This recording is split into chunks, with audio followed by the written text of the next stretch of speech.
So, I'm a black man. How could I ever serve a God that condones slavery?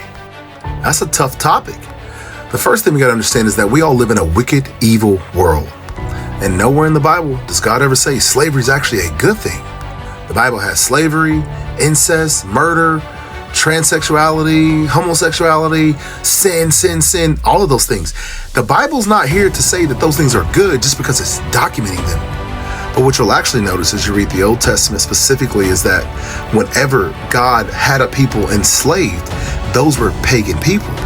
The pagans, the ones that, worship all the other gods, child sacrifice, killed their own kids, rape, murder, all those things. And this theme of slavery was not just for those that didn't serve God, it was for the Israelites too.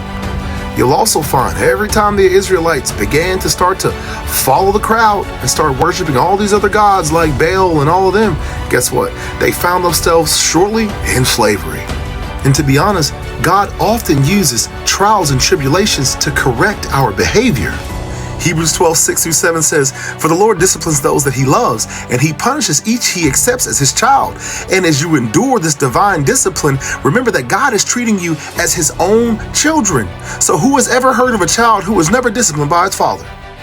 Y'all should ask this to Jonah. Remember, he got ate by a whale. God led the Israelites around in circles for 40 years to get them to be disciplined. So you got to understand, the way God works is while you're in slavery, you're not going to those pagan altars anymore. Real quick, something that we all got to realize as well is that slavery of that time is not the same as slavery that you and I know about from our history classes. These were not racially motivated slave situations.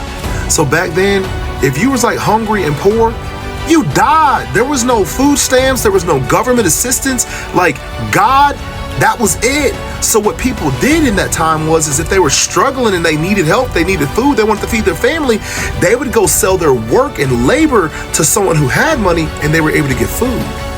Now, I'm not trying to say that it was a good time to be a slave, but I think our mindsets have to change to where we understand that things really were different back then. We also got to understand that slavery is a man-made thing. God didn't create that, we did. I hope that fruit was really good, Eve. And so every civilization has had slaves building their empire. It started well before black folks in America. It's been a lot of slaves before that, but only because we want the finest of things in our nation. You see what I'm talking about? Man-made sin, greed. So never forget this. You might ask, why would God allow it? Remember the last time God actually brought his wrath upon us and drowned the whole world because of sin? I'm glad he steps aside and lets us figure it out. You see, because when God actually does something about sin, we got a problem with him killing everybody because that's his wrath. We are evil, wicked people and all deserve to die. But then it's like when he allows it, we also get mad. It's like he can't win. And the last thing I'm gonna bring up is God's judgment. You and I both will all be judged one day. And so yeah, there's a lot of murder, slavery, and bad things in the Bible.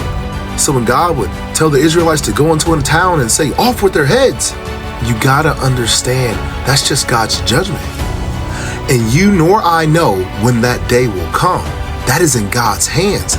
And so if he brings judgment on somebody at the age of 20 versus the age of 80 or the age of 150, we don't get to choose that. He does.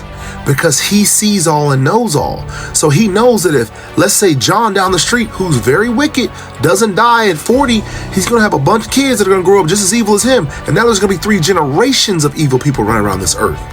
So to me, it's like the old famous saying of cancer. You got to cut it out before it spreads. And so we don't get the opportunity to decide when that is. He does. And lastly, ask yourself this. Could you imagine if there was no slavery in the Bible, but yet you and I were experiencing it here on earth? And never forget, one of the largest miracles in the Bible is God actually freeing the slaves when he parted the Red Sea. And I think the truth is we need to stop all this God condones stuff, because the truth is you and I are evil and wicked, sinful people. And a byproduct of that is the world that we live in. This is Eric Scott with the Lions Faith Podcast. I love each and every one of you. Double tap that screen, like, share, and follow. You guys stay blessed. Thank you.